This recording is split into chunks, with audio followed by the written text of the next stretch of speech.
सर्वांना मकर संक्रांतीच्या खूप खूप शुभेच्छा. तिळगुळ घ्या, गोड गोड बोला. नेहमीच गोड गोड बोलत राहणारच आहेत आपण. तर आता मी जी साडी नेसलेली आहे, माझा जर फर्स्ट व्हिडिओ बघितला असेल साडीचा, तर त्यात मी एक क्रीम कलरची साडी आणि त्याला पिंक कलर असा काठ होता. तर ती साडी खूप जास्त लोकप्रिय झाली त्यावेळेला. सगळ्यांना खूप जास्त आवडली. क्वालिटीही सुंदर होती. सगळ्यांनी रिव्ह्यूही दिलेले आहेत. तर त्यातलाच हा थोडासा सिमिलर असा पॅटर्न आणलेला आहे. खूप सुंदर सॉफ्ट सिल्की मिल्की साडी आहे.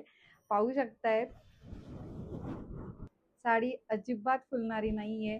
खूप सुंदर शाईन करतीये साडी. काठापदराच्या साडीला सुद्धा मागे सोडणारी साडी आहे. पहा किती सुंदर वेगळाच कलर आहे. ह्या पॅटर्न मध्ये माझ्याकडे 6 रंग आहे.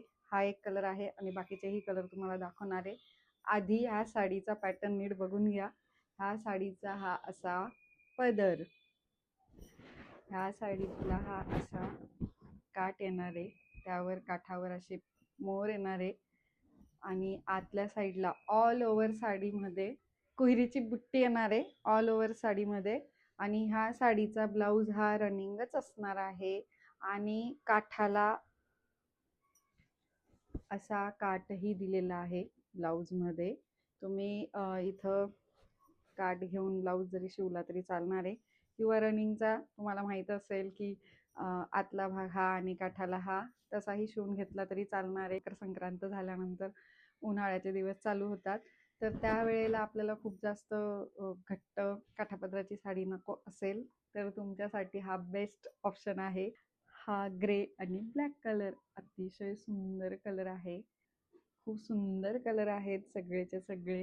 तुम्हाला आवडलेल्या साडीचा पटापट स्क्रीनशॉट घ्या आणि मला DM मध्ये कळवा. तुम्हाला कुठल्या रंगाची साडी आवडली आहे मला प्लीज कमेंटमध्ये पण सांगा. आणि तुम्हाला जर परचेस करायचे असेल तर प्लीज मला DM करा. DM म्हणजेच मेसेज.